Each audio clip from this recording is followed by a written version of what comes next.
Well, good morning. Happy Wednesday the 13th, and welcome to the Wednesday edition, May 13th meeting of the Budget Committee as we work to prepare the agenda. Let's see. Looks like most everybody's on board. Susan, would you start by calling the roll so we can see who's here? Absolutely. Mayor Grandy? Here. Commissioner Light? Here. Commissioner England? Here. Commissioner Malone? Here. And Commissioner Wheeler? Here. All right, sounds like we have 5 present and a quorum. Let's begin this meeting with prayer. If you would just join me in going to the Lord. And Father, we just thank you for the many blessings you provide for us and for this beautiful place to live, this beautiful season of the year, and for our health and safety in our community. When you look at other places around the state and around the country, we are just incredibly blessed to be in a safe place and to have outstanding health care providers and so forth that take care of us.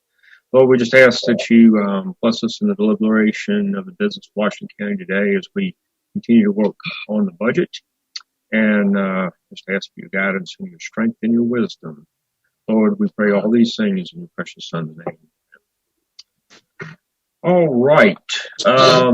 First order of business is to take a look at the agenda that we have in front of us today, and be sure that we are conducting the business of the county. I would submit to you that the items before us are a critical part of the ongoing budget process. Is there any objection to this or discussion about the agenda? If not, I would entertain a motion to approve it as submitted. I'll make a motion. Is that Steve? All right, we have Yes. approval from Steve Light. And a second I'll second that motion. by Commissioner England. Thank you. Yes. Is there anyone that objects to the agenda as presented? It's therefore approved, and we'll move to the first item, which would be the approval of minutes from the May 6th meeting. Are there any additions or corrections?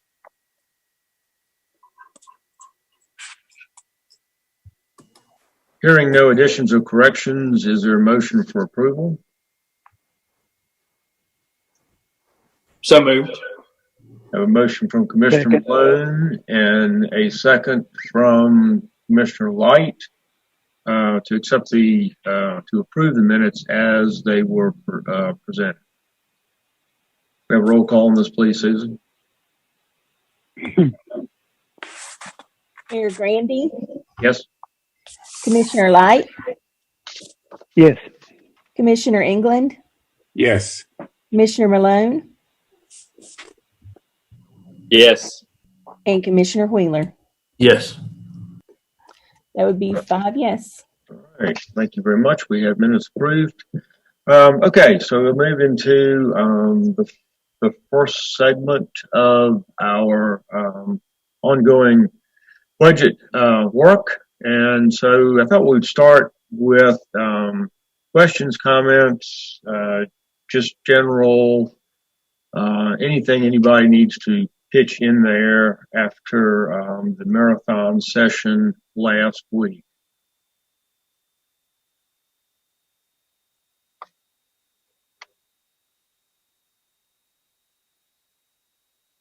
Okay. I understand what we're doing is hear back from various departments with the request to reduce. Okay. Thank you, Commissioner Wheel. That's that's important to know. So today, we sent a letter out to the office holders who control a significant portion of the general fund budget, as you know, and with a request to them from the budget committee to reduce their budgets by 5%, and indicate what lines they would be able to change. And I asked for it to be back this week, so they're coming in. Office holders generally have been very cooperative, and they're working on it. We have some back, but not all. So today's work would be to look at areas that that are not under the control of an office holder or other officials, and I hope that y'all have had a chance to go through that and make suggested changes. So that's where we are this morning to begin with. Finance Director Meredith has put together an interesting piece of information that I think might be interesting to look at, but I thought even before that we might just run through. You want to do capital projects first, Mitch, or do you want to do this? No, we can go back. Capital projects work. I thought you might be going to the general fund. Hang on, we'll get back to capital projects. So We spent a lot of time going through this last week, but just thought we might run through it real quick and reiterate. So I don't remember, Mitch. We reallocated funds out of like the sheriff's budget and so forth for those radios to capital projects last week. Have we already done that? I believe that we did, Mayor. Hang on just a second. We'll get down here and see where they fall out. Y'all probably recall when the sheriff introduced their budget, they had a lot of very expensive needs, some of which really sort of fit better into capital projects than into operations. So there was, if I recall, almost $1.2 million worth of radio upgrades. And then there was body cams and some other components that we were able to reallocate. So Mitch, you want to? Well, yeah, there was a mixture of what you would consider one-time spend money coming out of the sheriff's request. The larger amounts we've actually moved into the capital projects fund. Expenditures for things like, for example, the body cams for FY21, if you look at the screen there, it shows 0. Those were going to be funded out of the general fund, but the anticipation is that we would use part of the sheriff's $750,000 of restricted reserves to offset those costs. Kevlar vests were one. Body cam, $100,000 for body cams in FY21. There was some equipment maybe in the for the detention center, washers, dryers, those sorts of things. And of course, in his budget, I believe he had a replacement of Mayor. What was it? 8, 9, 10 patrol cars, I think, this year. That I think was right.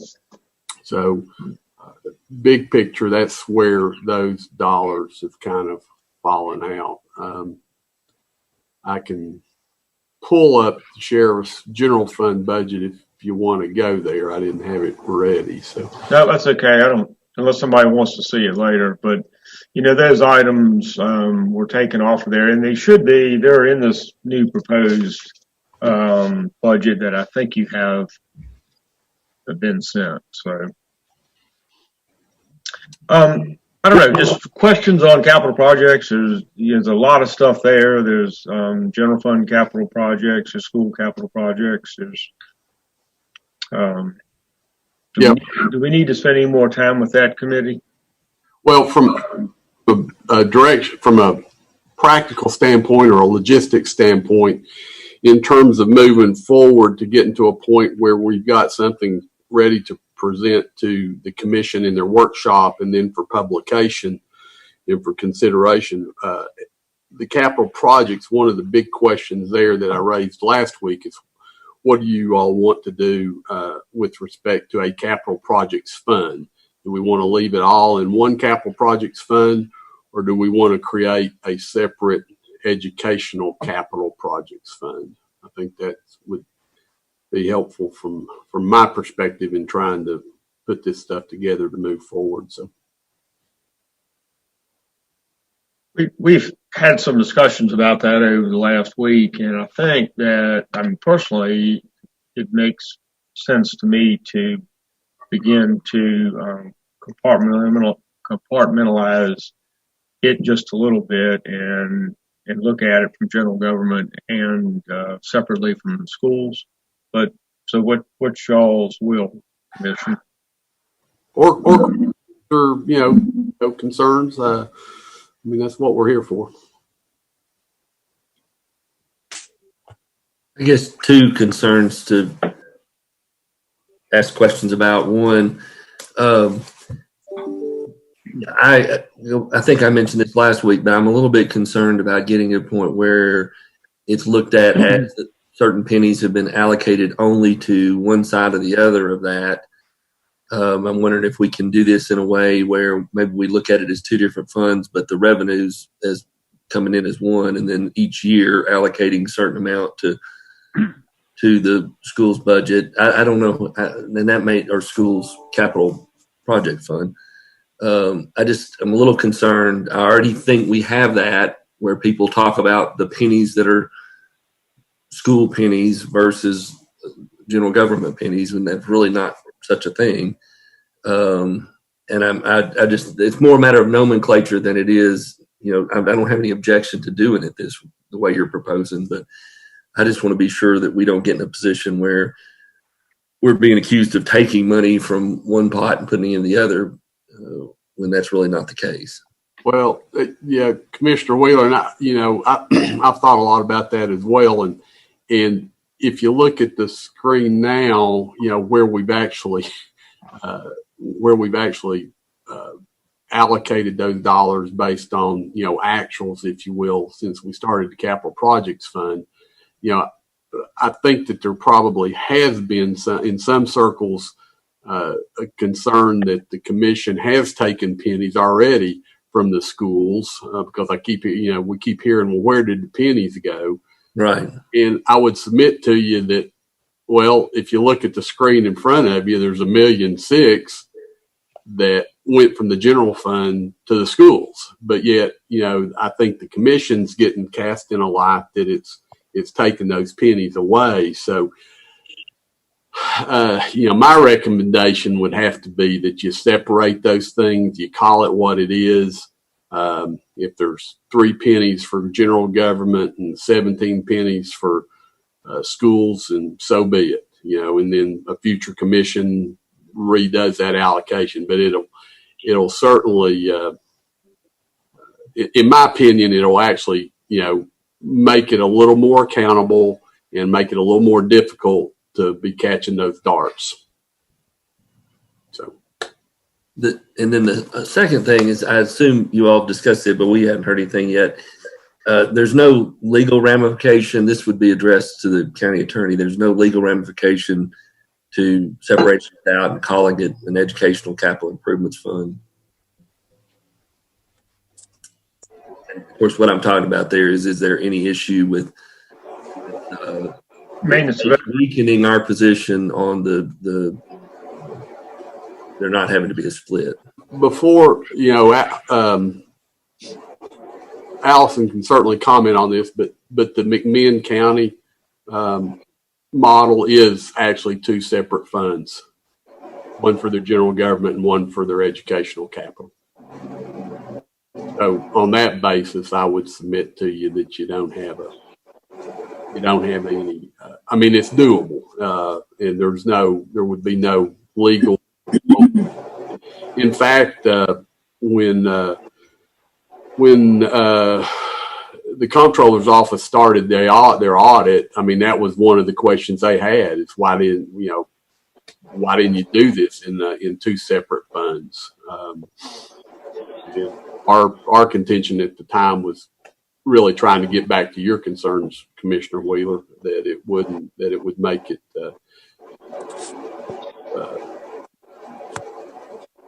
that it would help support our position, I guess is what I'm trying to say.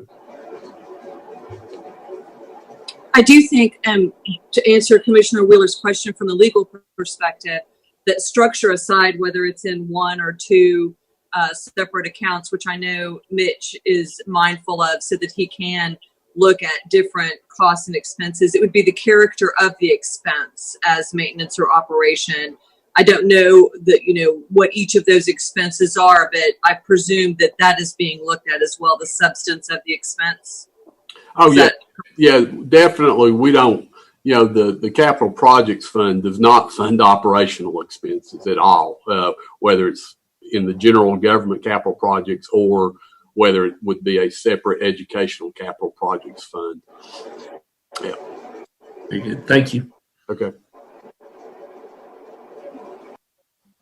And of course, these capital project budgets are a guide and a plan, and subject really to review on an annual basis. So I think that's important to sort of keep in mind. Anything else that strikes you with respect to that?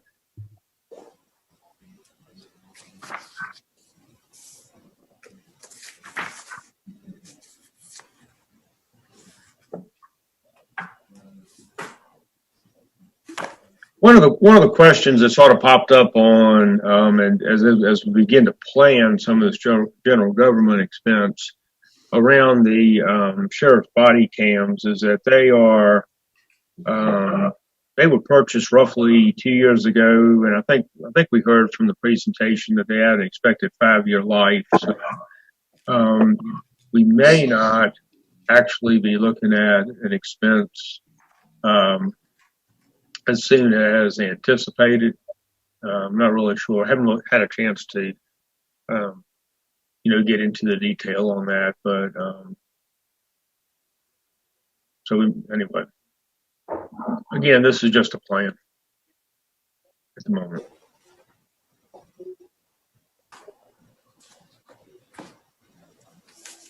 Mitch, were there any other comments around capital projects that we needed to try to consider? Other than, getting to a point where, the commission, is ready to put something together for for publication and to act on. I think pretty much capital projects, if you look at all the funds that we currently have, we've got a lot of work to do on the general fund. Of course, we talked about solid waste needing some revenue enhancement. Debt service, you may or may not choose to use the debt service fund to help offset budget shortfalls within the general fund. So those funds are still somewhat in a state of flux until you start making your decisions. I would submit that probably capital projects is probably the one that's going to change the least. And so at some point, we need to go ahead and, have the budget committee make some recommendation to the full commission on what they want to do with it. So we can firm it up today if you're prepared to do that, or we can move it forward to the 21st if that would suit you better. But yeah, so when we get to the 28th at the workshop,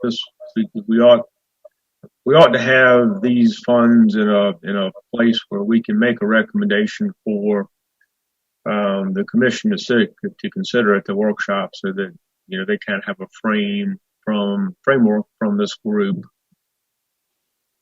Do we still need to be thinking about this another week, or are we could you move forward today? Do we have the version in front of us? I mean, has it been sent to us that we're looking at on the screen here? It came to you last week, Commissioner Wheeler. I didn't resend it. It's and I can real quick if you know. No, that's okay. But it was in the packet for last week, so we do have it in front of us. That is correct. Okay. Maybe based on that comment, if you haven't really had a chance to spend any time with it yet, maybe be better to look at it next week. Is that what you're thinking? And that works from that works from a logistical standpoint. But the sooner we can get to a point where y'all made a decision on it, that we can get that piece out of the way, have it set, ready to go for the workshop and publication. And I would just point out, I think you probably, with the packet for the next meeting, if we're going to vote on it, you need to send it to us. Part of the Okay. order says that you have to, and it's because people are on the phone, because we have members on the phone that can't see the screen necessarily. You have to send that out ahead of the meeting, I think. And you've already done that, for this with last week's meeting, but I think I'd do it again just to be on the safe side. All right. We'll drop that into next week's agenda and make it an action item for decision. Thank you. Just a few thoughts. I mean, I'm comfortable with splitting them out as you proposed as having a separate capital projects account specifically for education. But one question, did I see on there that we are budgeting and able to do the full roof project at Daniel Boone next during the coming fiscal year? Is that correct? Out of the capital projects for education?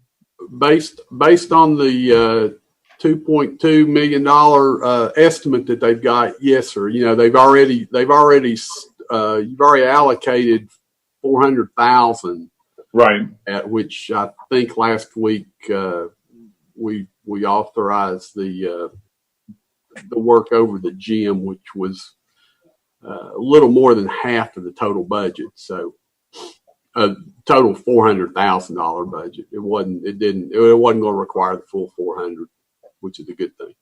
Yes. Mitch, based on that, does that mean that this estimate, that $2.6 million estimate, was overstated? Well, yeah, Mayor, I don't know, sir. I guess if you draw an analogy that we pulled from the architect's number, they pulled 400,000 and ended up doing it for what, 296 maybe. I mean, it's a square footage cost, and I'll have to look at that. The cost to Mr. Patrick and the architects and the contractors. But yeah, I mean, observation. Okay, thanks. I'll take a look at that and see. Maybe we can revise that a little bit. Okay. Other comments? We'll move this and do what we need to do to get this in front of everybody in plenty of time before next week. Again, so we can check off that portion of this budget stuff. Okay. So we're ready to move on to general fund. Hopefully the committee has spent some time looking at ways they think we may be able to take some money out of it. Mitch has put together a very interesting piece of information that has a little history to it that you might enjoy as well. So, yeah, Mitch. And I don't know. Let's see. I don't know if the highlighted lines are showing up on your screen or not. They are. They do. Yep. What's highlighted, and what's highlighted on here are essentially those departments that that don't fall under any real elected, or not any real, that don't fall under a specific elected official. So those would be some departments that the budget committee, through the mayor's recommendation, would receive funding. So I guess what I'm saying is those are things that kind of fall in your all's lap, okay, in terms of determination of budgets for those. The other thing this schedule presents is we went back to FY17 and pulled the whether there was a favorable variance or an unfavorable variance, that is a budget surplus or a use of more than budget by each department. And so you can see that for the preceding 3 years. For example, the county commission budget in FY17 was actually $12,585 more than what they actually spent. In FY18, it was $3,500 more. And in FY19, it was $6,300. And then just for information and kind of a guide, where the numbers are for the current year through April, this current year, what the FY20 budget is, and then where we are proposed right now before the officials have come back with their, Those changes. budgets and trying to squeeze down 5%. And I will say, for a lot of departments, that really is pretty difficult for them to do. But you can look down through there, and for example, if the commission budget generally running $119,000, guess what? $6,000 coming back is about 5%. So, I mean, it's going to be hard to squeeze some of this stuff out. And the downside to this, and let me jump to the last page. The downside to this, and I've said this for years, is that if you look at FY17, 18, and 19, the general fund returned $3.3 million of expenditures, 3.4, 2.5. Well, that's great when you get down to the end of the year. But the problem is when you're sitting here right now and you're trying to allocate resources to do things within the county, you're hamstrung to the tune of 5 to 8% of the budget. I don't know that I have a good answer for that other than just budget really, really tight. And if something comes up, and this is what I've told all the elected officials, is that if you come up with something in the middle of the year that you truly need, I've really never known the budget committee or the commission to not fund that. So anyway, so that's what that schedule kind of gives you, is two pieces of information. One, those departments that the committee needs to look at, and then the other is, kind of historically where we have been budgets versus actual on a basis. I broke the schedule down, and the mayor's got a copy of it for each department. We've actually broken it down into, a summary, and be glad to share it with you if you want it. Where those budget surpluses came in terms of whether it's salaries or benefits or contracted services or other supplies and materials. I've looked through it. I don't think that there's anything in there that's earth shattering, but if somebody wants numbers and wants to dive through it and just kind of see how it stacks out within the departments, we'll be glad to send that to you. So, having said all that, and I guess where we are in our agenda, unless, you've got some questions there on any of what I just covered, we probably ought to look at, one of the drivers is we've asked the departments to look at reducing their budgets. I think at some point, you as a budget committee is going to have to consider what you're wanting to do with those departments that you currently have control over, and those special appropriations in terms of making recommendations back to the full commission.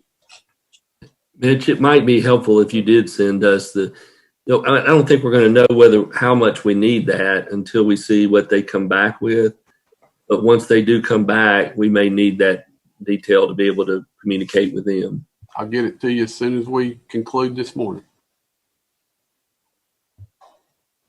So, starting through the areas that are under no specific guidance. I guess obviously the first one is county commission there. Really probably the only places much for flexibility, I think look like, in conference travel and stuff like that. So, I mean, you commissioners, do you want to weigh in on a more austere, travel schedule? Do you want to limit the number of commissioners that might attend a conference and somehow divide that up amongst yourselves? We have, seems to me there's about 3. There's a fall conference. There's a conference during general session sometime.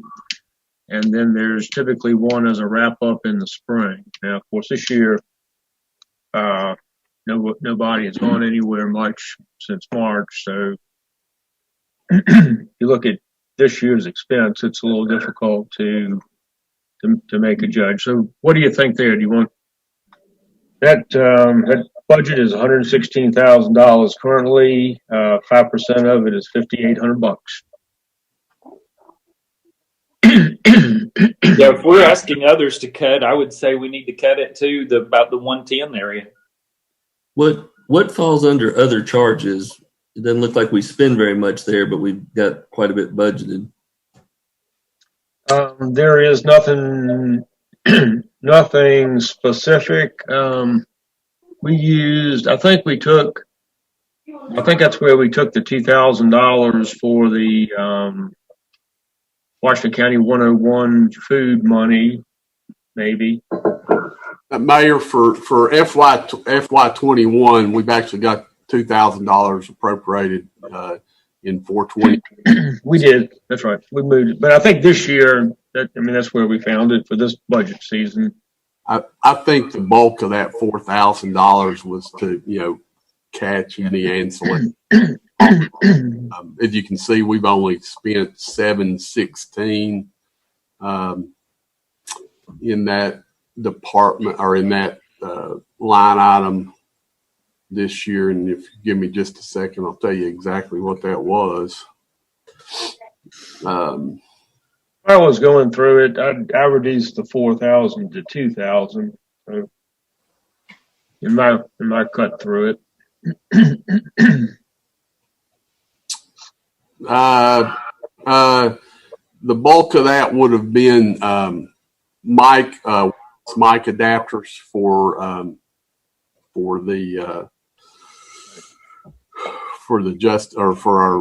your courtroom.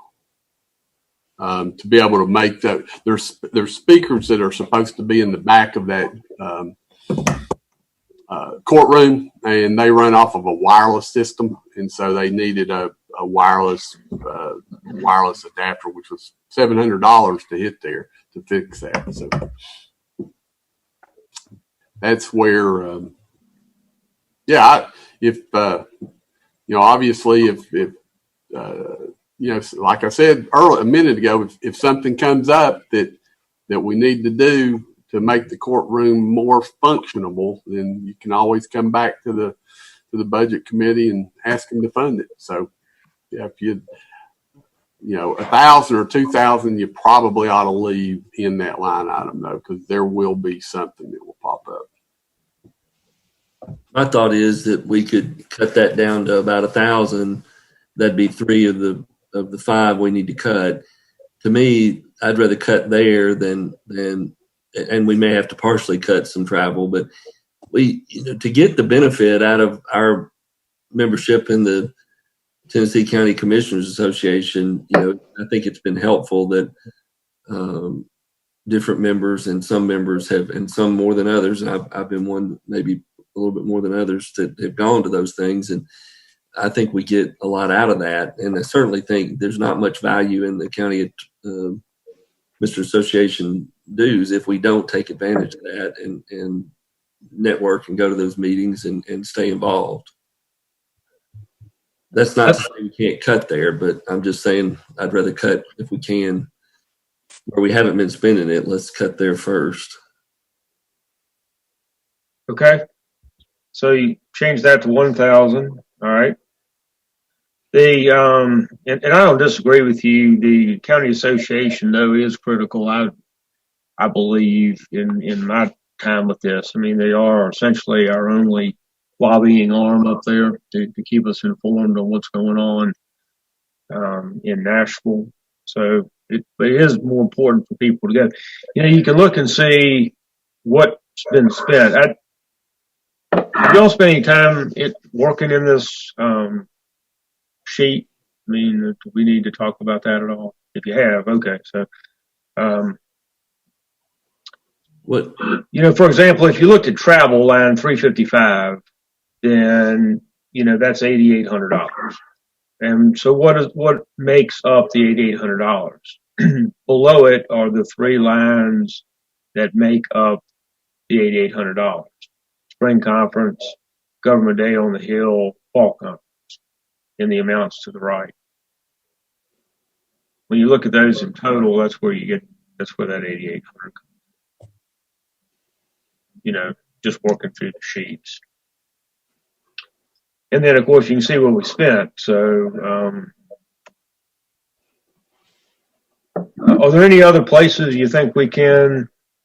So to make sure I'm looking at it correctly, of the 8,800 through April, we've spent just over 2,000. Is that correct? At 2,069, and am I looking at it correctly? That is correct. Okay. Well, remember, no spring conference Right. this year, so that's a third of it. Hey, Mitch, there was a line I looked at that I don't know, it just didn't really make sense to me, and that was 204 pensions. You know, we've gone from last year we went, you know, from 4,000 to 6,500 so far. It just looked like to me that was a bit overstated.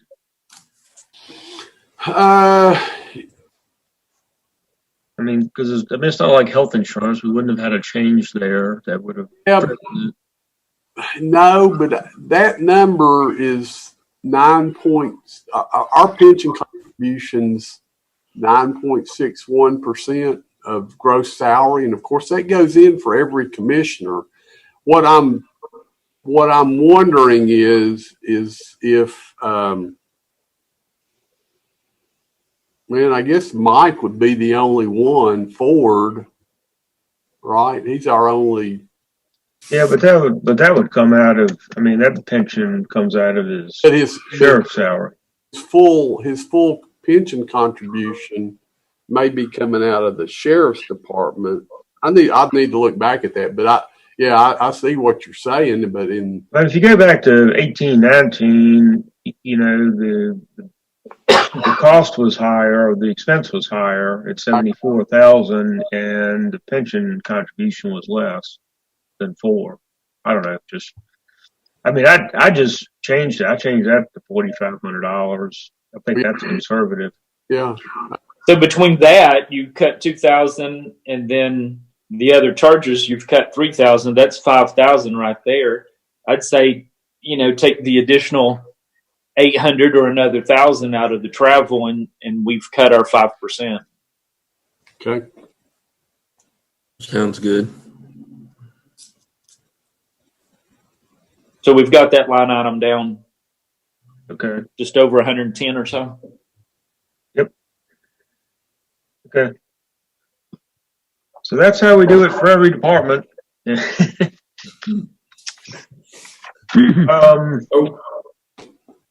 Where do you want to go next? You want to hit the highlights first, and then come back to some of this other stuff if you want to. When you say highlight, what do you mean by that? Highlights on the sheet. The next would be district attorney. Or is the district attorney one of the folks that we've asked to reduce his budget by 5%? No. I only did that with the elected officials. When just looking at it, was there a one-time expense in the current budget year?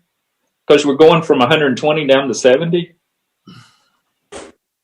Which I'm sorry, I was looking back at the pension numbers because we only have 8 commissioners that are participating on the pension plan. That's why that's our actual's not getting there. What account were you guys talking about? The 53,600. Hang on just a second.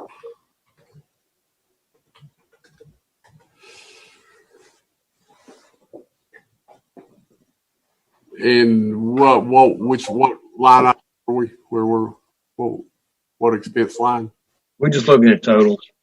Oh, okay. This what you're sharing on the screen, the highlighted. Oh, okay. I'm sorry. Y'all have your details in front of you? Yes. Okay. I'm going back and forth. Yes. Okay, good. Oh, I'm sorry. District, that's rent. Is the question what was the question for the district attorney? Well, I was just curious how we were going from having spent 120 so far this year Oh, okay. to a proposed budget of 70. If I've been listening, Commissioner Malone, I would have answered it real quick. We have in the current year, we have a grant for a special prosecutor to handle cases. That's the delta in there, is that grant funded position. We don't know if we're going to have that grant next year or not, so we don't have the expense budgeted, nor do we have the revenue. So those two just offset if we get it. Yes, sir. That's correct. Okay. Our actual out of pocket, the county's net cost is the $70,000 for the rent on the district. That's our portion of the rent, right? Correct.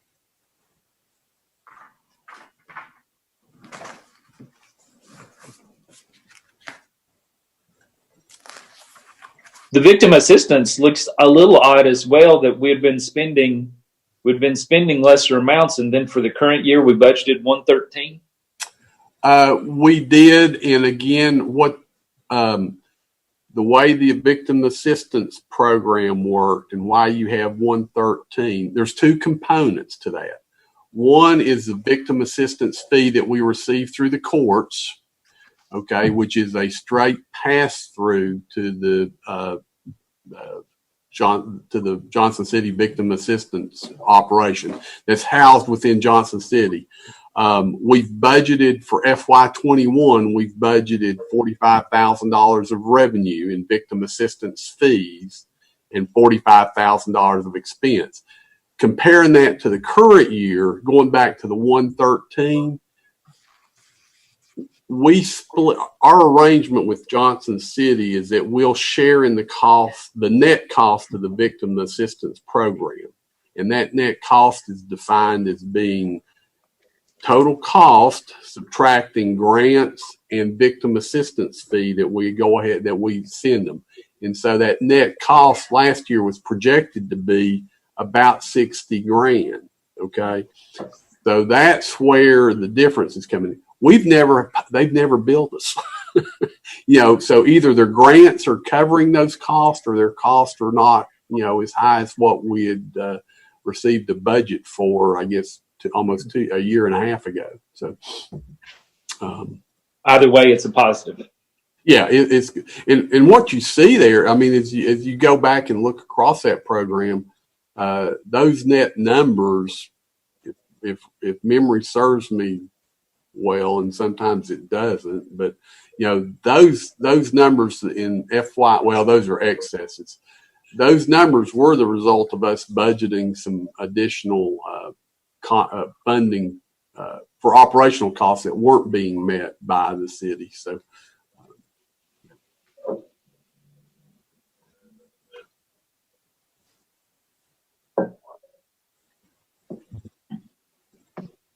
Our payment to the city has generally run essentially what we've collected in fees, bottom line.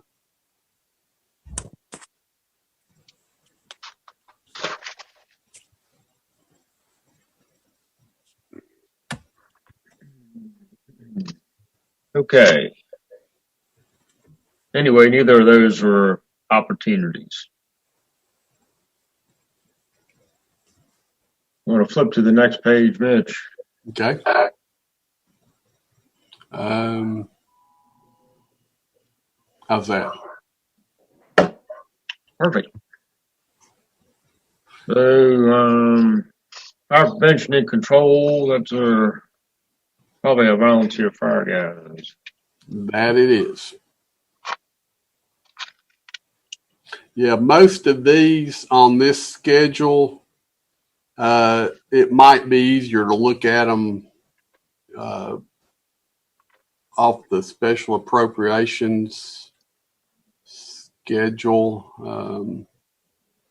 Let me reshare that.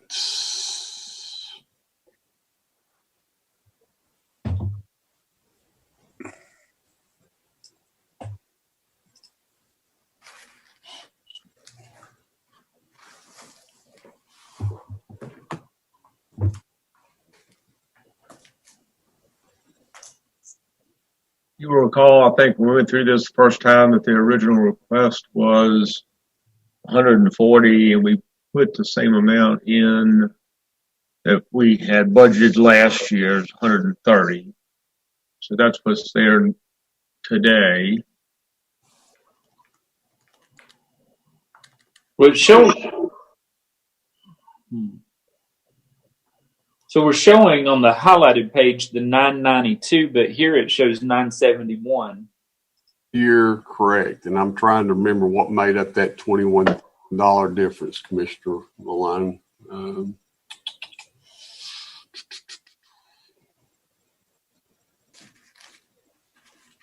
can't remember that either.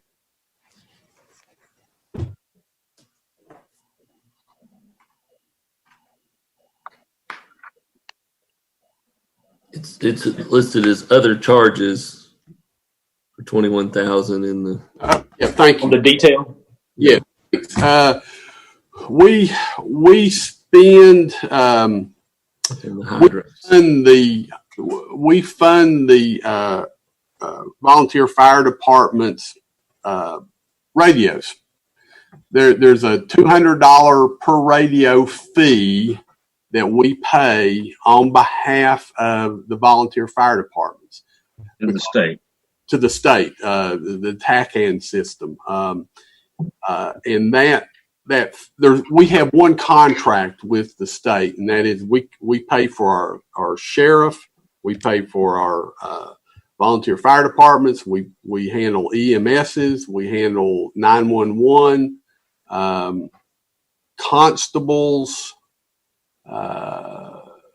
Trying to think if there's any other group. I think that's it. Those are all under one contract with the state, because Alan Kiker actually handles Thank you. those. We're getting them, making sure they're operational and whatnot.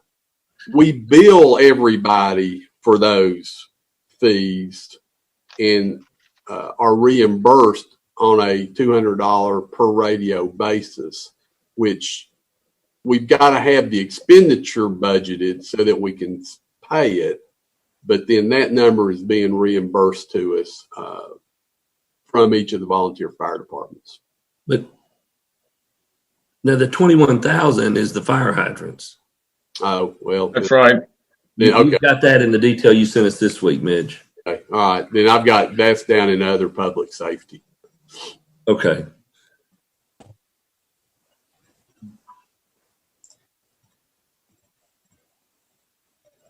Got a lot of pigeonholes to put numbers in here, fellas.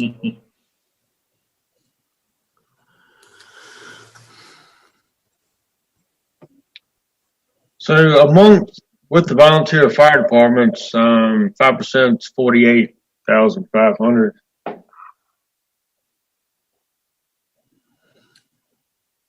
Is that 5% off the requested or the proposed? That's off the proposed.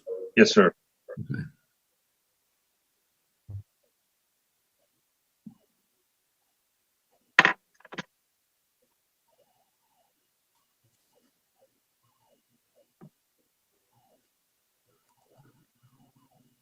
And I'm sorry, Alice, I guess I can figure that out. I mean, in your $130,000 line, that's $6,500 difference.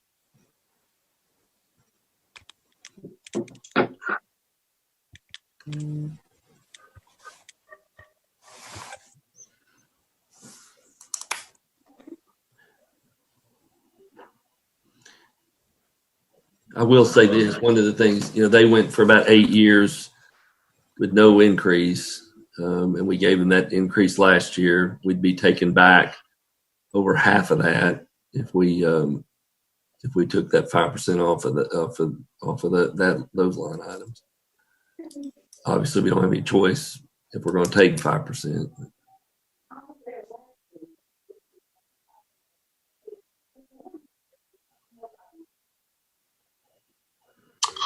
Would it be helpful for the committee to receive a copy of their most recent financials?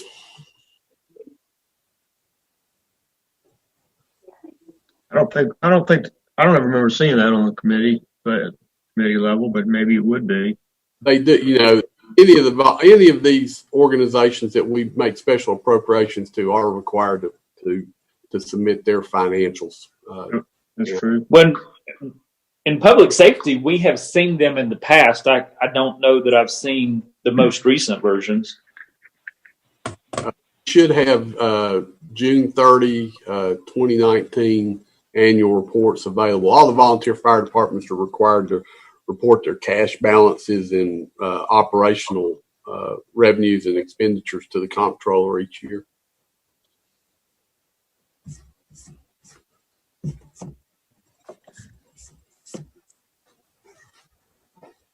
Why don't we do that before we start looking at cutting these? I think that would, okay. Well, I know it makes our job harder. Just a thought, though. But in light of the fact that they did go 7 or 8 years with no increase, we did get them about an 8% increase, I guess, last year. Mostly, part of me wonders if we could hold them fast this year at roughly the same as last. We may not be able to, but perhaps it could be a goal. That's what's in the proposed column. Right. Can we come back to that one? Of course.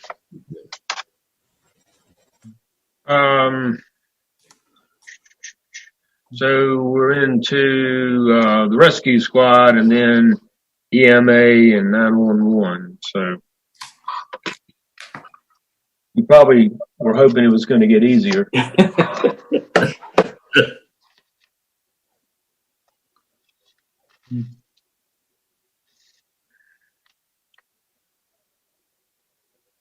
Rescue squad, I think that's pretty small now. Now that's the group, that's that life-saving group up there in Fall Branch. They have their own crash truck. I don't know that we had. Public safety may have gotten a briefing on that. Y'all have them come this year, Jim? I'm sorry. No, sir, we did not. Okay.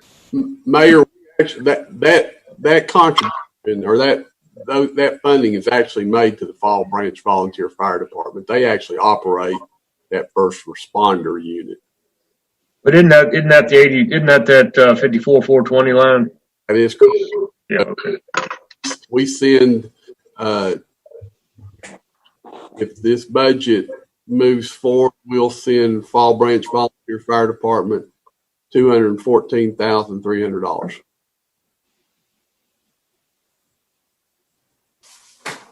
That's to help them fund their first responder, their EMS rescue squad vehicle. Right. Now it seems to me with that vehicle, they have a couple of paid employees up there. I think they do.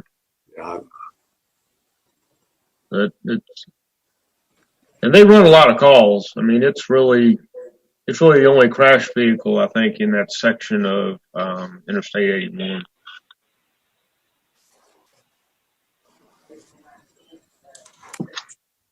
Well, of these three, obviously, it would seem the more challenging is 911. And let me just ask a question. for my own education, I guess, but we're not under any contractual obligations relative to animal control or the animal shelter, are we?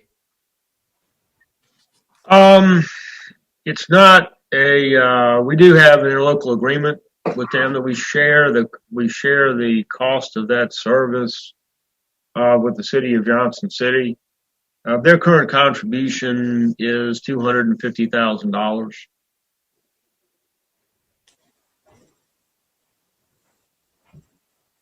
Plus the cost of the payment of the note to build the building.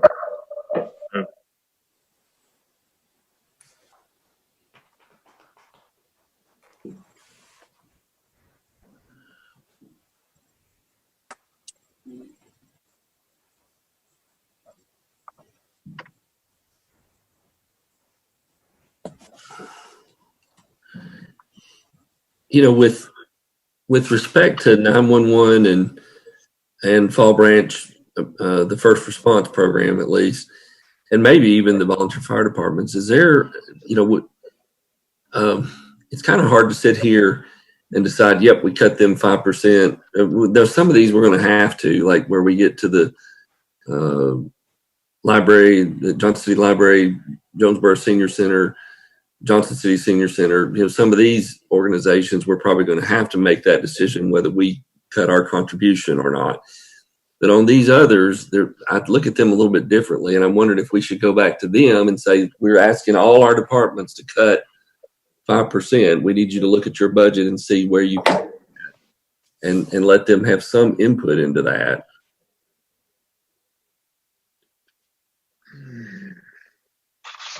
Okay.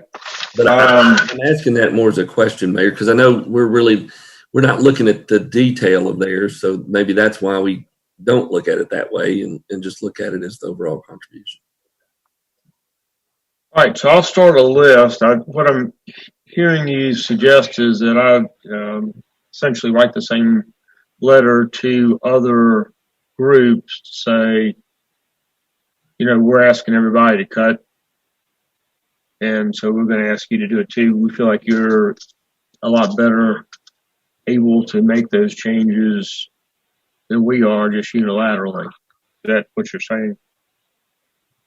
I mean, we could do, I mean, what we did with, say, special appropriations, we just chose a number and said, you have this much money to divide up. I mean, we could just say, take their bottom line and say, we need 5% off of it, you know, figure out how to reallocate it.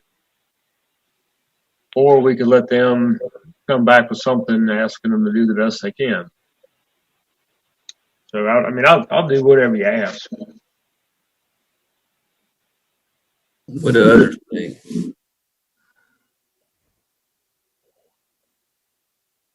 Okay, so which groups are we suggesting? Did I hear 911 and EMS?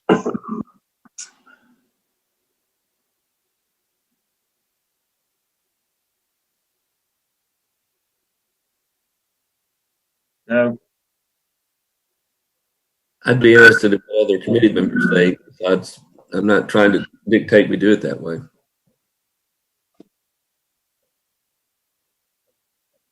Would it be possible to go to all the volunteer fire departments and ask for the same, for them to look at their budgets and see if they could come up with 5% instead of us having to mandate it?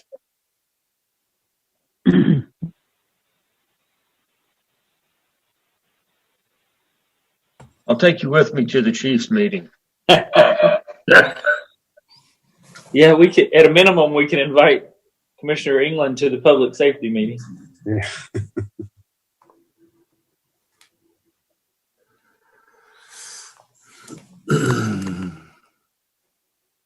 You know, I guess, Mayor, if, you know, I was interested to hear what others had to say about that, but maybe this question's for you. Is that practical? I mean, I know, you know, with respect to volunteer fire departments, they can justify the request they're making. So when we go to them and ask them to cut 5%, I don't know if there's a practical idea that they're going to come back with those kind of cuts. Well, yeah, and so you know, you're in public safety, and you know, I attend those chiefs meetings and so forth, and you know what they say is that they provide a critical service to the county. That if they weren't there doing it, the county would spend multiple times the amount of money that we contribute to them to provide the same service to the citizens. They would say that they work really hard raising funds for their organization just to support basic things. They'll tell you that their equipment is very expensive and has a specific life that requires replacement on a periodic basis. Grant funding that was once a source of their support, particularly for equipment, is pretty much non-existent in today's world, and that they need more, not less. And I would say every single one of those comments is completely accurate. And you've heard them, so I mean, not new news.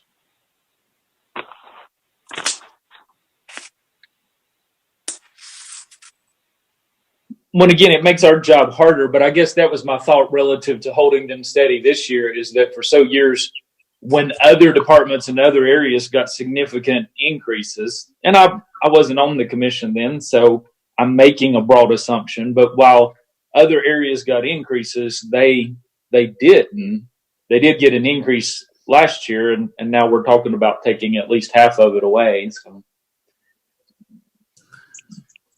Yeah, I mean, I don't have a problem making a case for what they've asked for at the $180,000 level. I mean, it's right, frankly, it's but justifiable.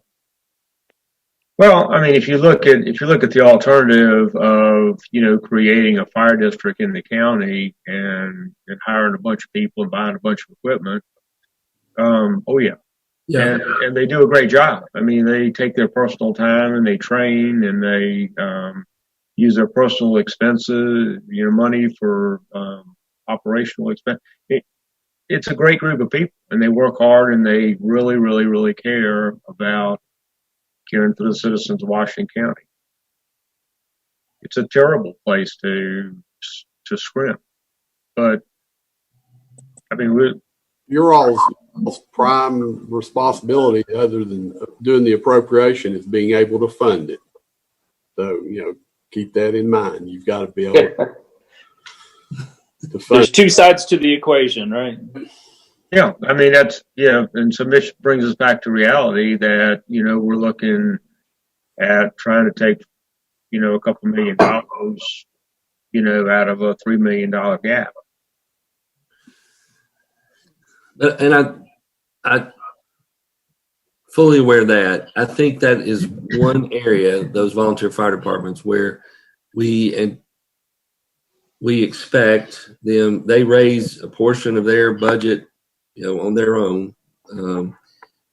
They provide a direct county service that I guess I see them as just a little bit different, and could see us saying we're going to wait. We're not going to ask them to start trying to cut their budget 5%. We are going to come back to them and look at that before this is over with. But, you know, and try to hold them at least at that first increase they got in 8 years from last year. And I know that, you know, one of the first things we're looking at, and I realize it may not get easier, and I'm not saying we can't come back to that, but maybe we still just hold off on looking at that decrease, because we did, you know, we worked hard to get to where we got, this committee did last year, to get that increase first one in 8 years. Right. And really what we're working on today and next Thursday is, you know, sort of a prep to give to the full commission to say, okay, you know, we've looked really hard at this. These are the tough choices, blah, blah, blah. And, you know, seeking advice, I think, from the funding group as to, you know, how to move forward. So it's, you know, we're all in this together in terms of, and you could come through and make a recommendation real quick and simple, but as you can see, and you know, Mitch spends hours with this a day. I spend hours with this a day. You know, carving out little bits and pieces and trying to get to it. But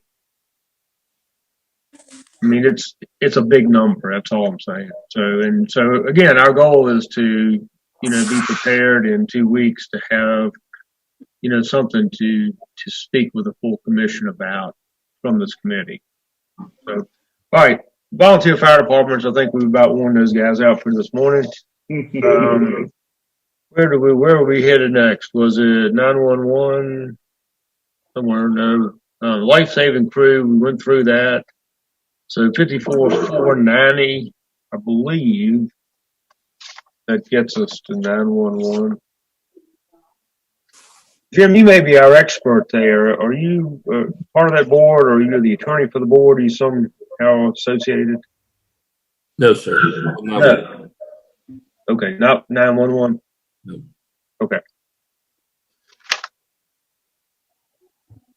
So I don't know. I mean, you know, Greg came in and made a compelling argument for his revenue. I think what we have proposed here is not what he asked for, but what we funded last year.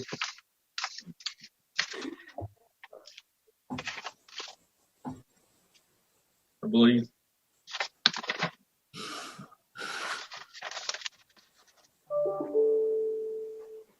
So is he one of those on the list, or is that organization one on the list that we would go back and send a letter and say, can you take 5% out of it? I think he's one that we would want to know, yes, what the effect of that would be. Okay.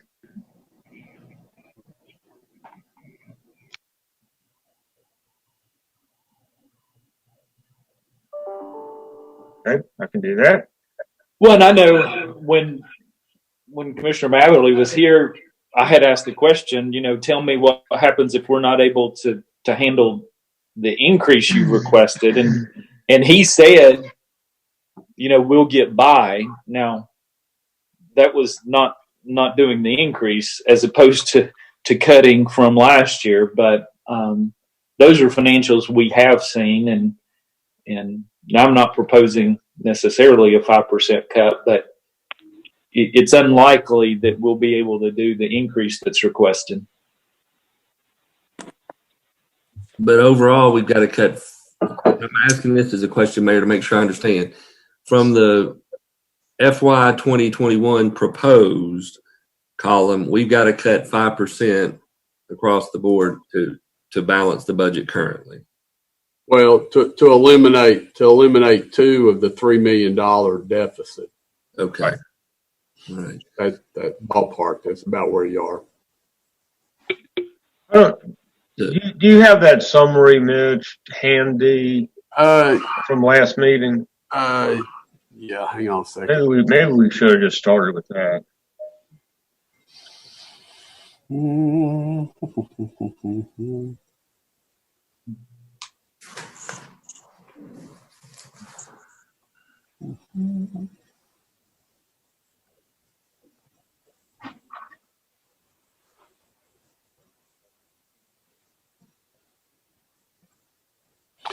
Somewhere in this quagmire of information, let's see.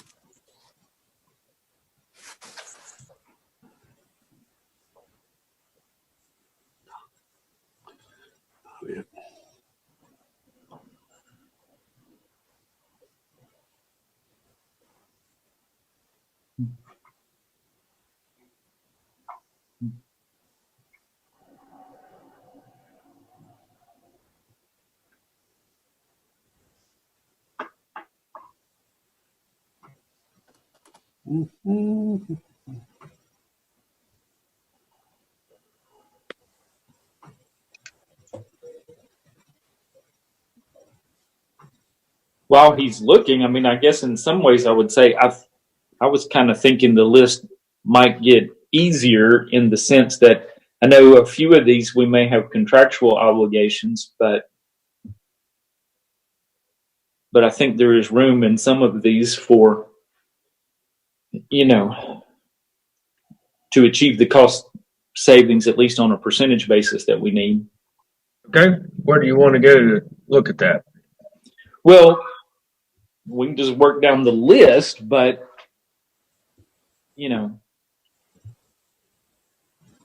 The only other one I see that I think we ought to definitely send the letter to would be EMS. And then I think I agree with what you're saying, Commissioner Malone, about beyond that, I think we can look at more of a 5%. right, just across the board. Now, I know, like with the Performing Arts Center, we're under, I guess, a contractual, or at least we have a commitment to honor for a period of time. So that's one I assume we cannot cut.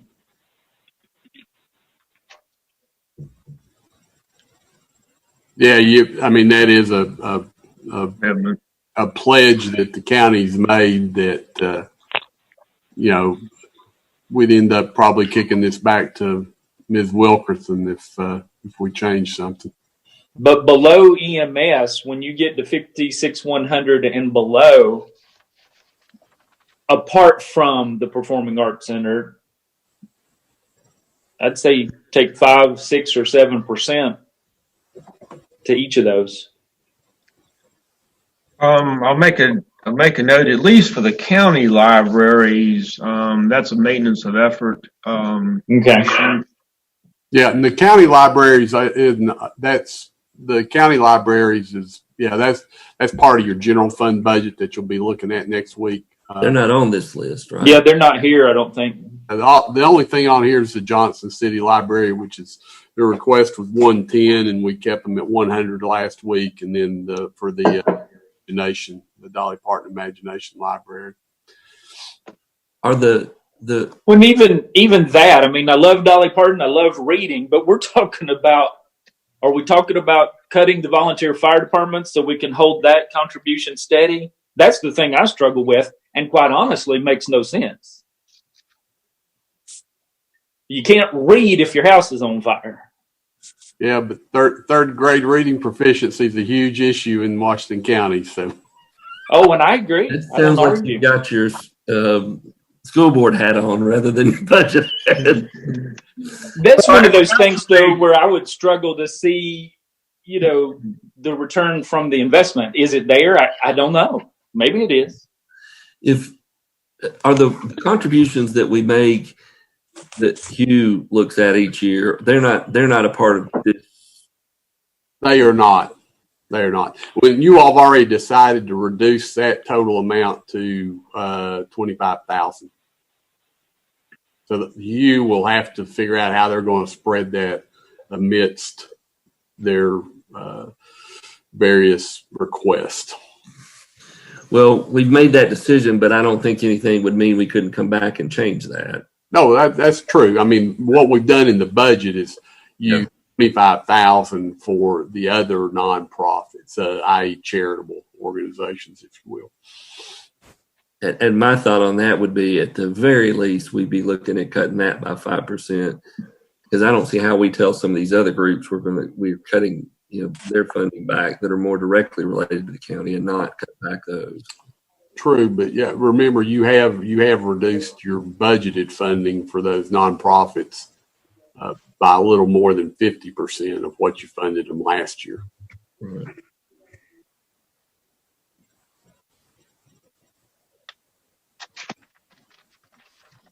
Well, at some level, for me, that's almost a non-budgetary issue. That's a philosophical issue, and I think we would be doing that even. I mean, if we were not faced with the reductions that have to be made.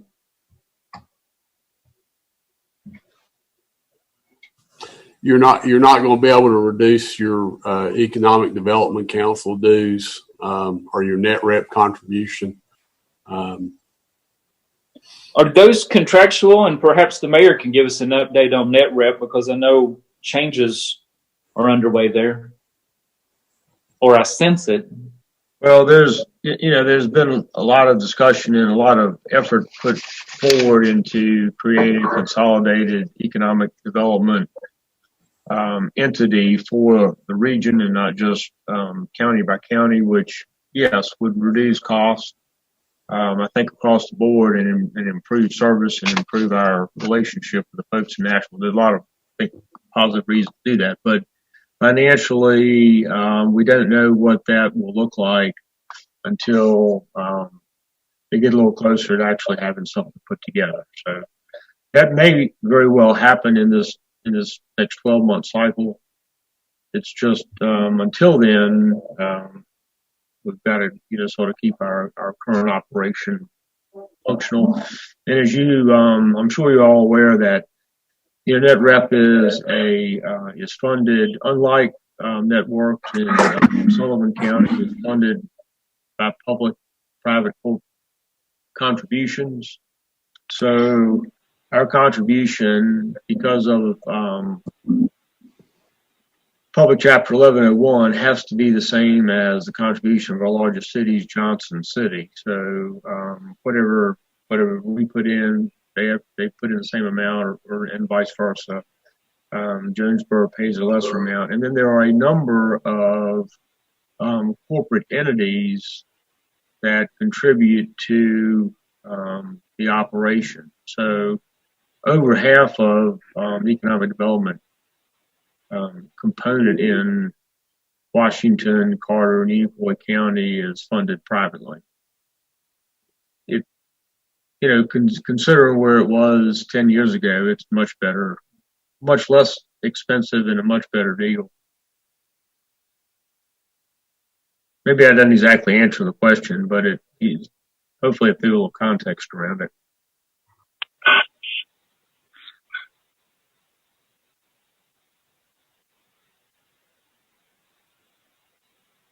We sort of blew through libraries, so the 56,500 number, I think that's a combination of Johnson City Library, Dolly Parton, and the county libraries. If you're looking at Mayor, if you're looking at your paper copy, that's correct. There's a separate project, if you will, for the Johnson City library operations as opposed to the county library operations. I think the city is, of the total, is receiving, or the Johnson City Library and the Dolly Parton Imagination Library are receiving $128,500 of that. Right. Of that Yep. library total. And so the Dolly Parton Imagination Library, and that, I think everybody realizes, is youth reading,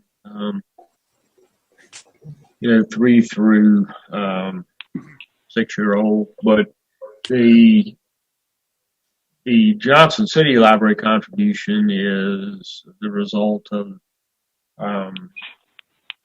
that library sort of maintains the technical assistance and backup for the other 2 county libraries, the one in Gray and the one in Jonesboro, as far as the book catalog system, checkout system, and all that.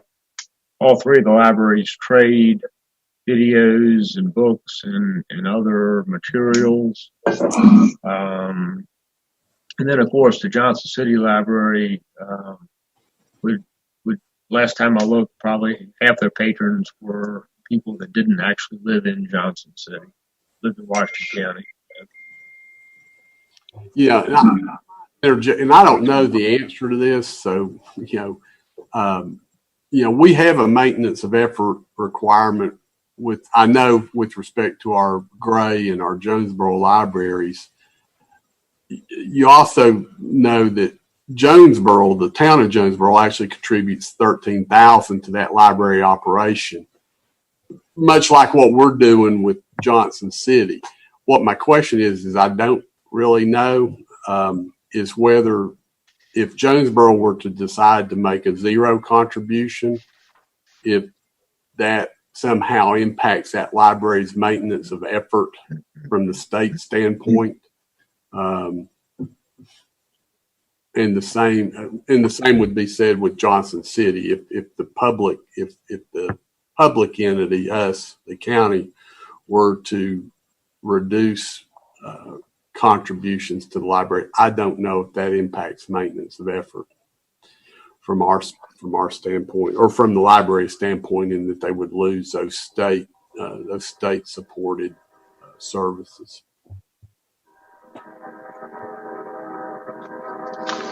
Something we probably ought to look into if we are seriously, if you do reduce those amounts, we certainly want to know the answer to that before we finally pull the trigger on that, I think.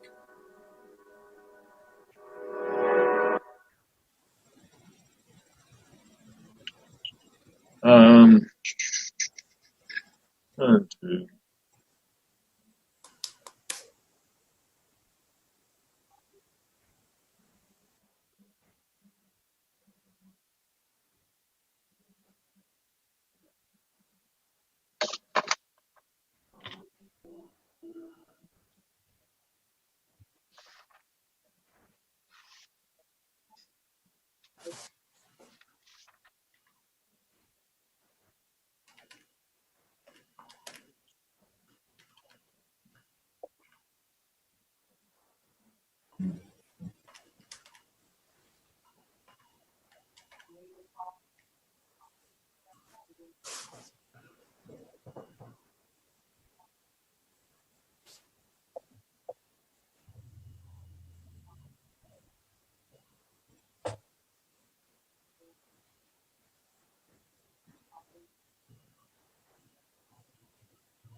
So the two county libraries, as you can see, page 17, are about $700,000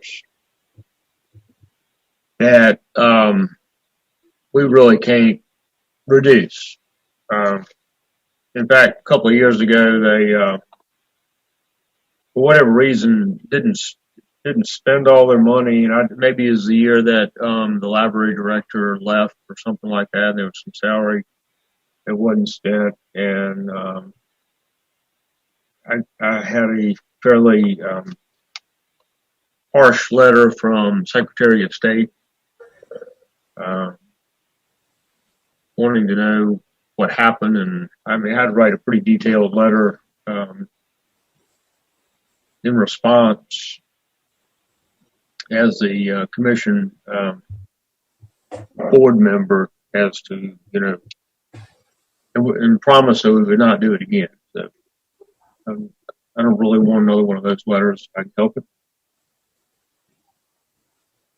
So this time of year, Richard's working really hard to be sure he's, sort of spent through most of the money. Anyway.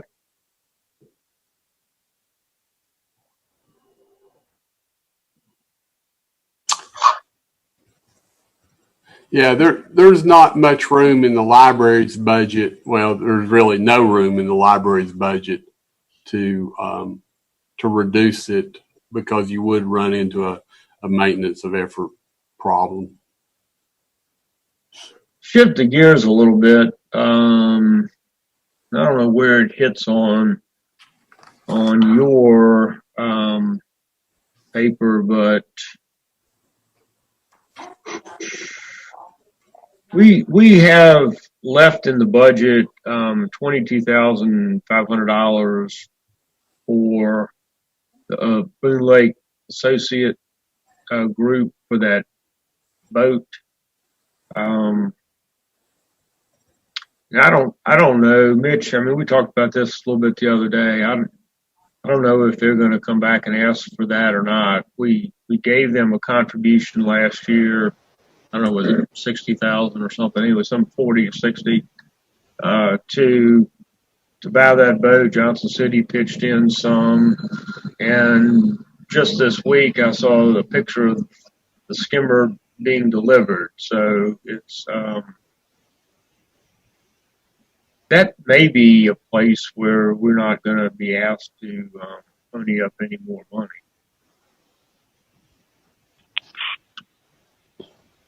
$22,500. It should be up on your screen. That would be the line 55,739. Yep. The 22.5. Last year you made the commission, approved their request to fund the county's half of the cost of the boat and accessories, and you and the commission made the determination that you would spend $40,000 in FY20, which we made that contribution to them, with the 22.5 coming in the subsequent year. Now, we have not had a request for the 22.5. You certainly could take it out of your budget. The only reason it's in there is because you did make that commitment in that prior budget resolution. But that doesn't mean you can't change your mind or do something different.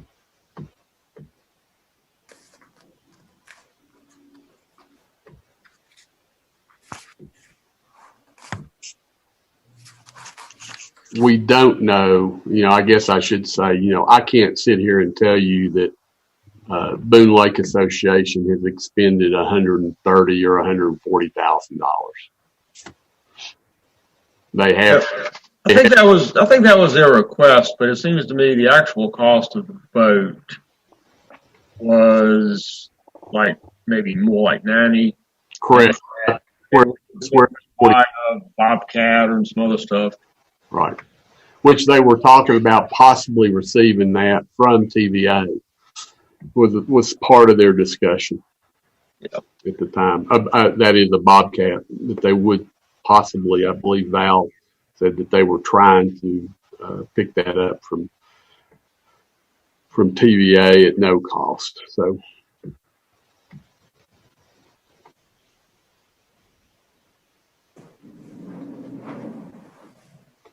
If I were sitting in your shoes, I'd probably take it out and just, if it comes back later, deal with it. But yeah. I took it out of my sheet. I'll second that motion.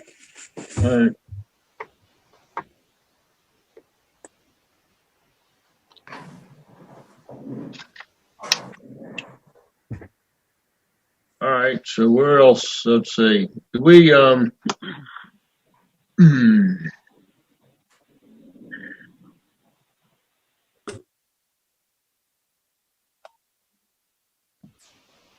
right, so that was so we're down to adult activities. I would assume that's our senior centers.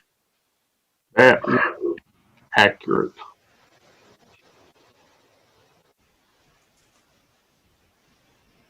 You've got 40,000 for Jonesboro, 40,000 for Johnson City Senior Center.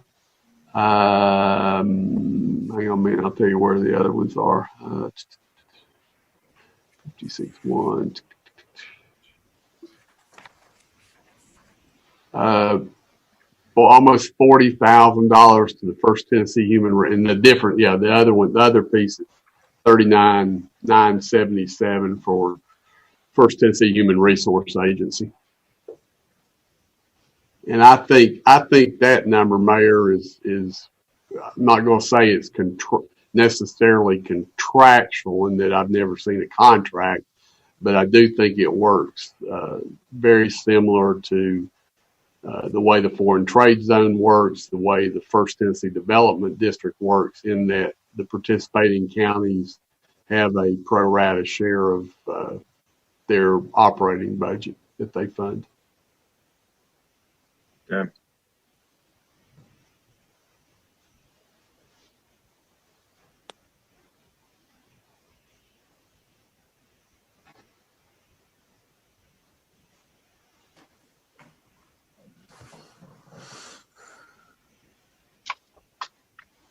Thoughts, commissioners?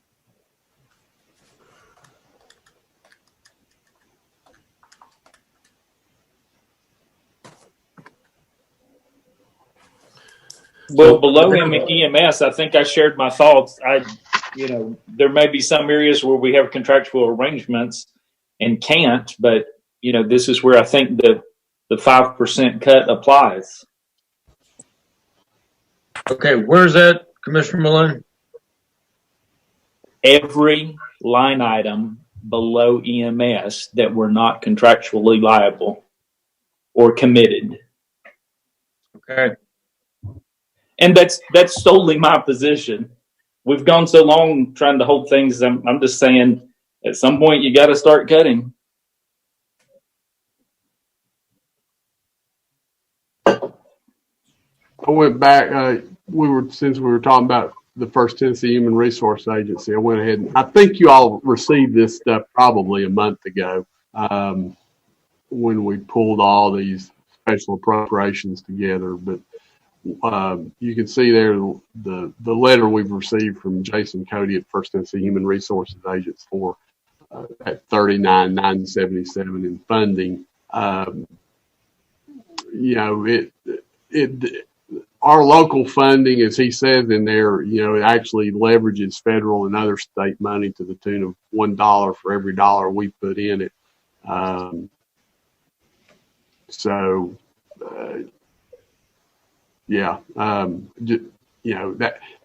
been the historical arrangement.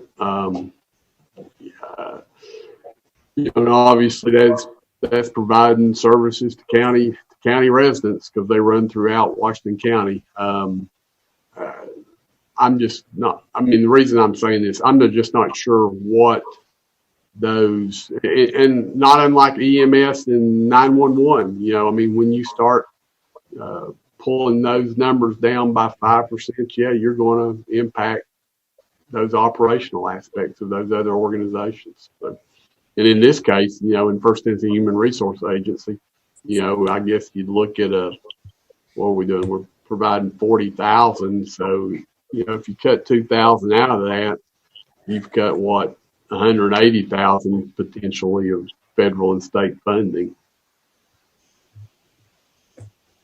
If you're at a 9-to-1 ratio, is that right? Yep. Yeah. So, food for thought. You mean 18,000? Whatever. Yeah, I guess it would. I'm sorry. I guess it would. Not 180,000. Yeah. It'd be $18,000. 10 would be 20. Right. Sorry. Of course, and I agree with you that it will impact services, just like when we cut 5% out of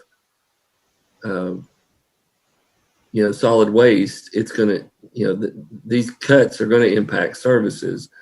But I have trouble making that we're okay just across the board asking our county departments to cut 5% and not at least anticipate that we're going to do that with these other organizations that we're a part of and support. But if we're having to do that across the board, because if we don't cut it there, then we either have to increase the cut, somewhere else.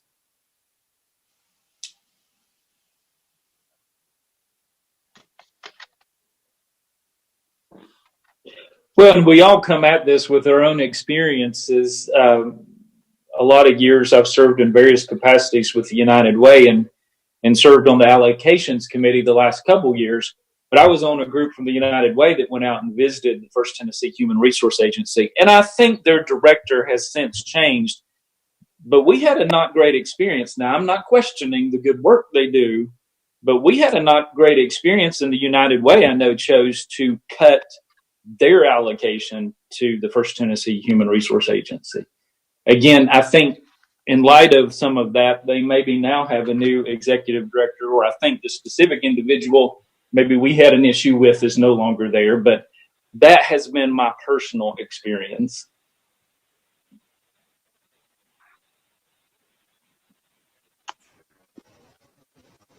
We can certainly plug in.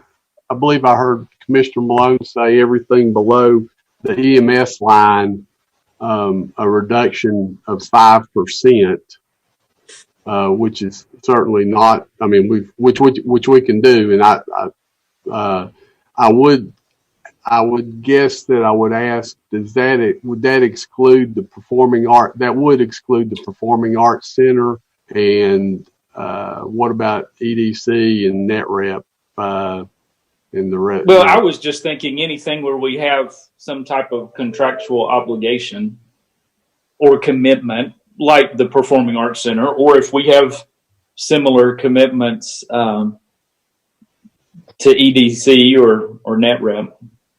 And again, there may be calculations relative to the foreign trade zone that say your calculation is X and that's what you. Well, and that's exactly how that one works, Commissioner Malone, is they have a budget for the airport authority has a budget for operating the trade zone. And then that is divvied up between the owners. Doesn't mean that the owners couldn't say, you need to reduce it.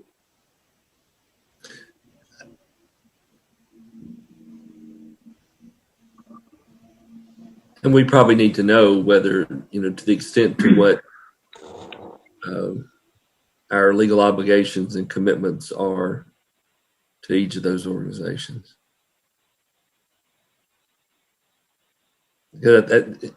Correct me if I'm wrong, Commissioner Malone, but I think the intent of this is, unless we are obligated, we intend to look at a 5% decrease. Correct.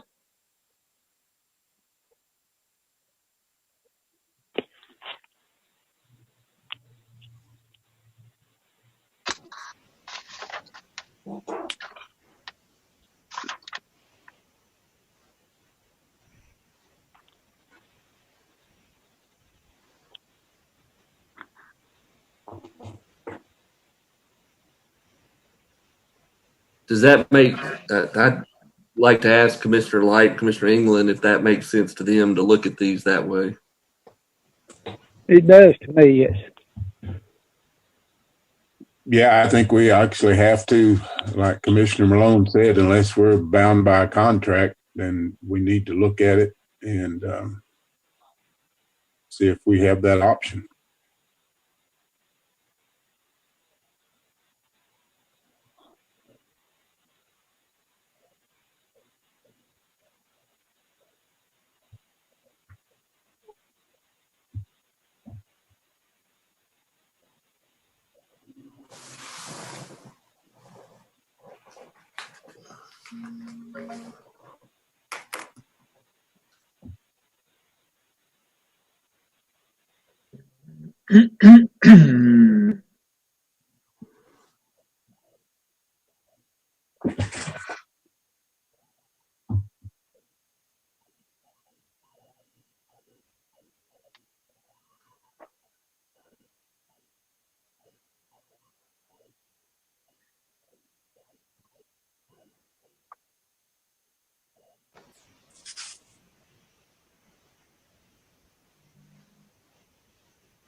Okay, well, let's see. Just trying to keep moving here. So what I'm hearing you say is that, for example, 56-100, where we talked about First Tennessee Human Resource, and and that's of course where the senior centers are. Are we talking about reducing those by 5%? Mayor, I'm agreeing that what I heard Commissioner Malone reference is that those highlighted Right. From Washington County JCEMS down, unless there is a contractual obligation between the county and the organization, that we would reduce those numbers by 5%. Okay.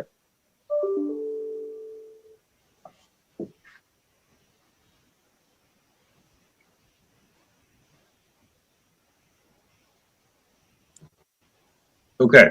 Did I say that right, Commissioner Malone? Yeah, I think so. It's not something I would say I want to do, but I think it's something that is necessary. And I think these are areas we can cut when faced with the situation we are.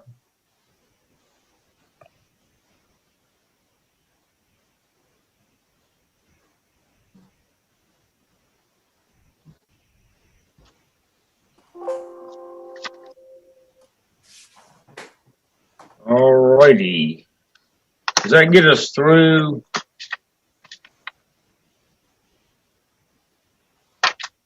all these things that we can have impact on?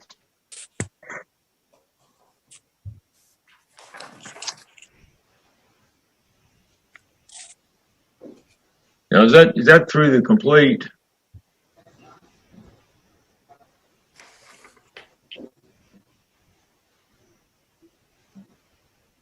Yeah, I mean, on the screen that was previously up, I mean, once we address those, that covers Pretty much everything else that's on there. covers the rest of. Correct. Okay.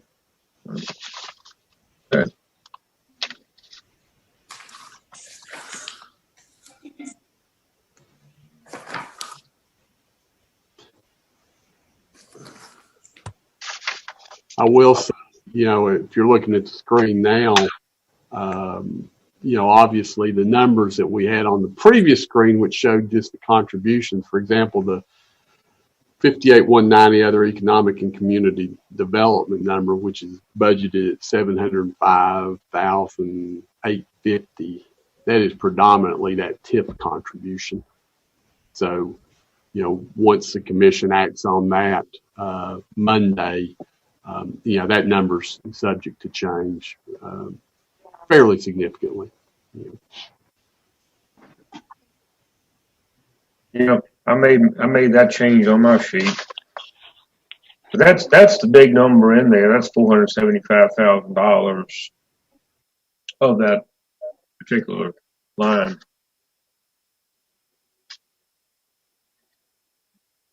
So in terms of a cut or reduction, that's actually going to be far more than 5%. That's going to be closer to 12%, I guess. Yep. Well, so that's a positive. It is. The other, just top of the head stuff, the couple lines above that we didn't address on the previous schedule. I misspoke, I guess. 57,900, your other agricultural natural resources. That's your contribution to the ag dinner. Which we didn't have this year. Okay. Let's see what else is on there. Airport is your commitment to the fund, the dollar amount that was set forth in the resolution when we did the for the aerospace park. We will, as you know, receive more than 577,000. We think. But that is the number that was allocated in the resolution originally to contribute to the airport authority to the escrow account for a prepayment of our bond interest, which will take us out of any commitment in 4 more years, and would actually pre-fund the call of our bonds, which will eliminate our debt service requirements in years, probably another 6 or 7 years. I've got an analysis of that that I can share with you. I haven't looked at it in several months, but if you want to see how that kind of plays out, I'd be more than glad to send it to you.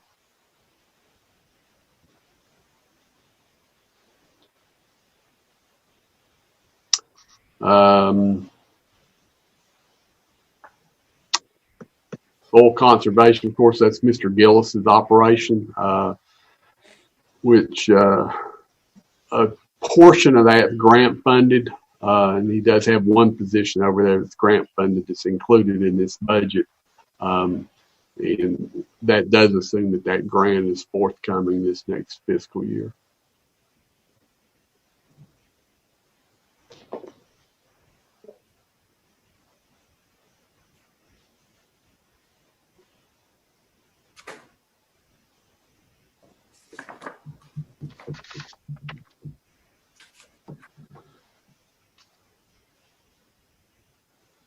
Where you want to go next?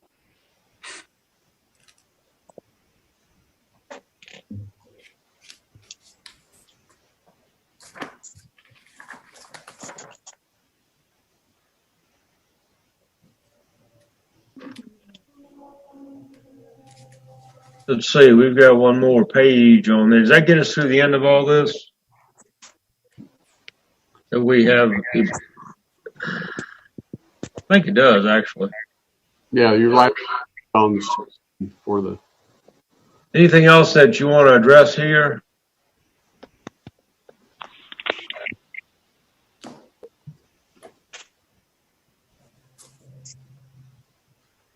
I'm good.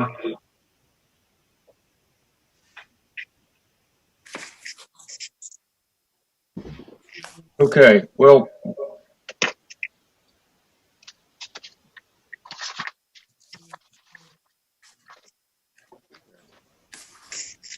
I think I had anything else on these. I've made a few little adjustments.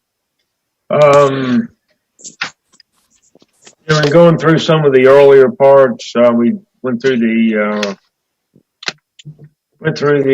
commission budget. The next item on there was Board of Equalization. There's really no way to change that.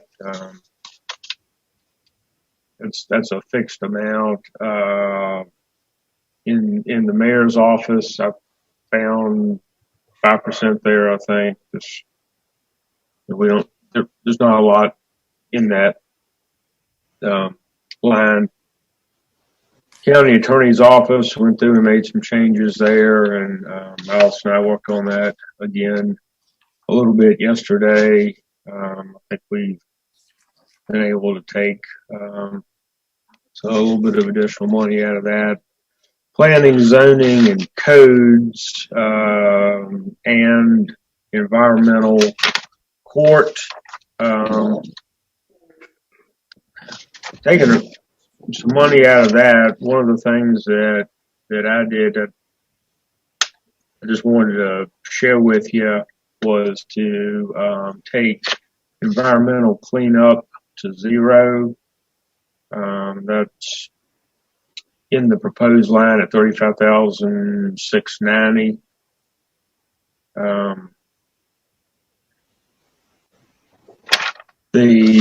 I did actually, in going through this, found where we had kind of double booked. It looked like a salary. So there's some money coming out of that. But I mean, what's your thought just at this point with respect to environmental cleanup? Just the cost of actually doing the work. You want something back in there, or you want to leave it out, or what's your preference?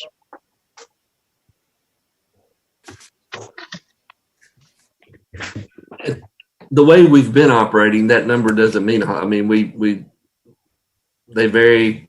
Each one varies. We've been pulling money out of the. We've been over that budget. I think up until maybe this year.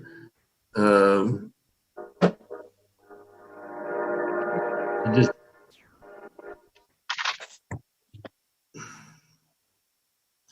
I suppose if we don't put anything in there, then what we're looking at is we would be pulling from or to the extent there is any unencumbered balance to do any of those, right?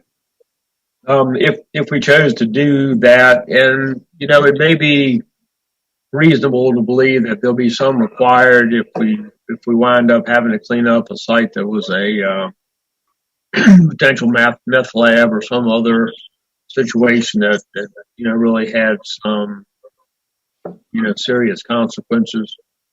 That would be correct. year to date, we're not over budget in actual spend. Spent around $23,000 of a $35,000 line. So not overspent it yet. We do have cases, as you know, that are outstanding, that if you put them all together and spin it, we would overspend a lot. To date, that's not been the case. But again, we propose budgeting the same amount next year that we had in there for this year, which was a little over $35,000. So do you want to make that zero? Do you want to make it some other number? Or do you want to leave it as 35,000?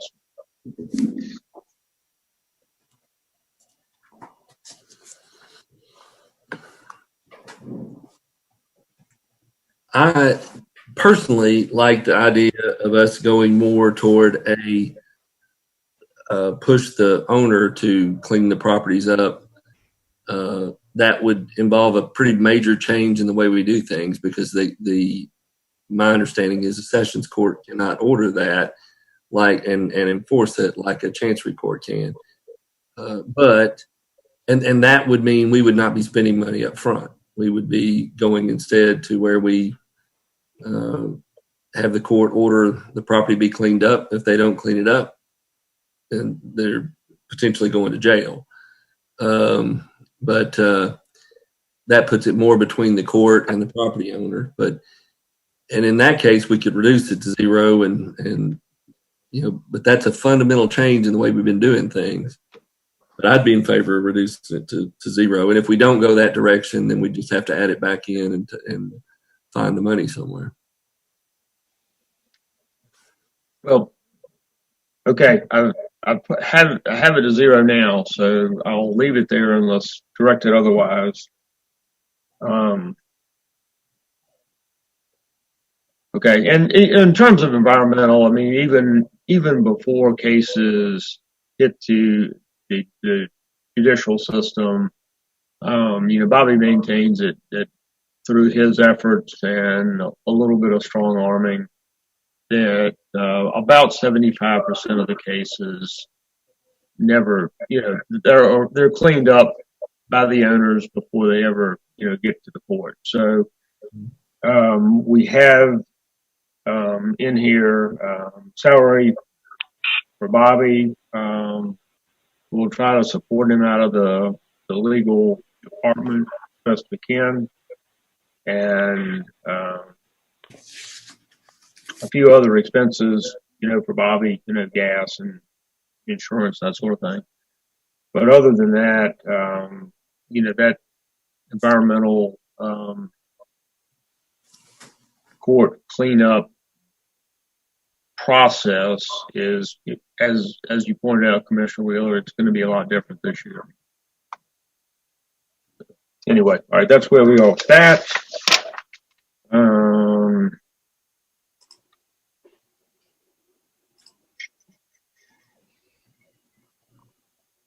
I made some adjustments to county buildings, trying to take some money out of there. I mean, I've gone through this a lot of times, just, working through, bits and pieces to try to get at the 5%.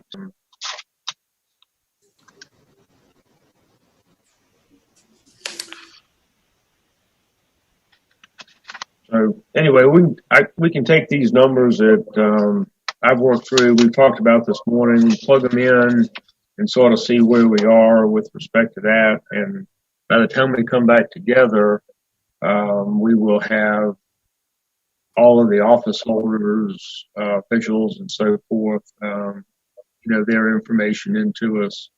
And so we'll see where that goes. But as you can see from the slide that Mitch put up earlier, there are, most of those offices return some money to the general fund every year.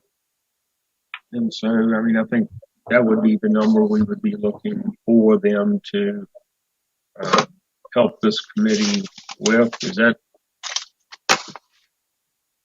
that be correct? Generally? I think so. All right, and I have the note from y'all, if I understood it correctly, that you would like for me to send me a similar letter to 911 and EMS that sent to elected officials, asking them to take money out of their departments, 5%. Were there any other specific entities that you would like me to send that same information to?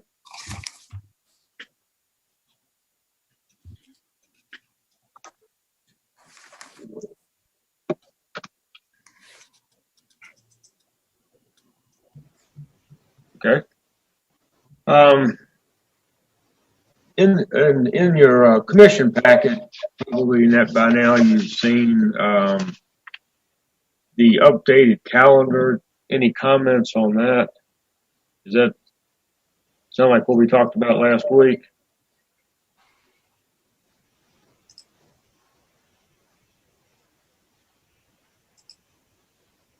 You all have it available or not? Anyway. Yeah, I saw it. I was trying to pull it back up. Okay. So we put our next meeting next Thursday morning at 9:00. That where we would be reviewing the work of the elected officials and this work we did today and other work that's gone on a little bit more behind the scenes. We'll come up and take a look and see what that bottom line looks like. We'll look. What else are we going to do? We'll talk about maybe finalizing capital projects and what you want that to look like going forward to the commission workshop, and just sort of, I guess, in general, what we will be presenting, to the full commission at that workshop for their help in getting us where we need to be with this budget. Okay, so that workshop is on the 28th. We scheduled another workshop on the 2nd of June as a backup in case we don't get finished with the work we need to get finished with at that workshop. And then there's a regularly scheduled budget meeting at June 5th.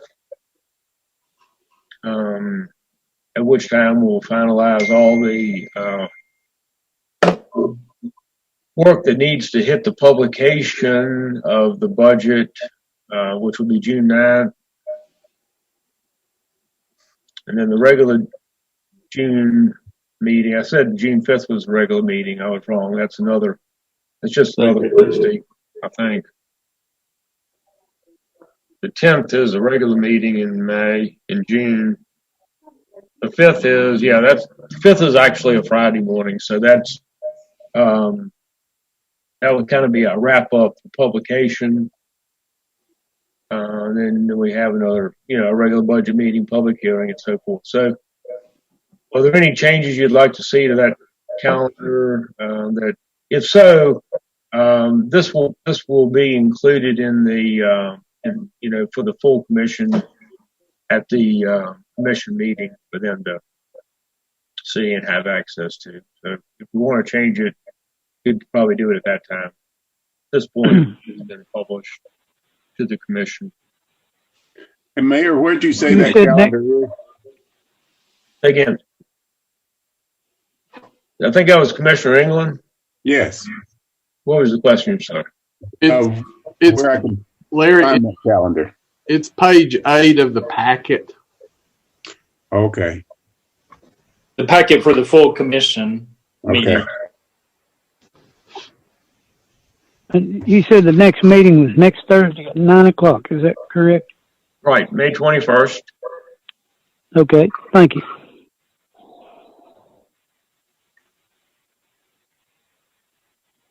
And then we actually had 2 full commission workshops scheduled. Hopefully it won't take 2, but I figured it was easier to pull one off than it was to try to plan one at the last minute.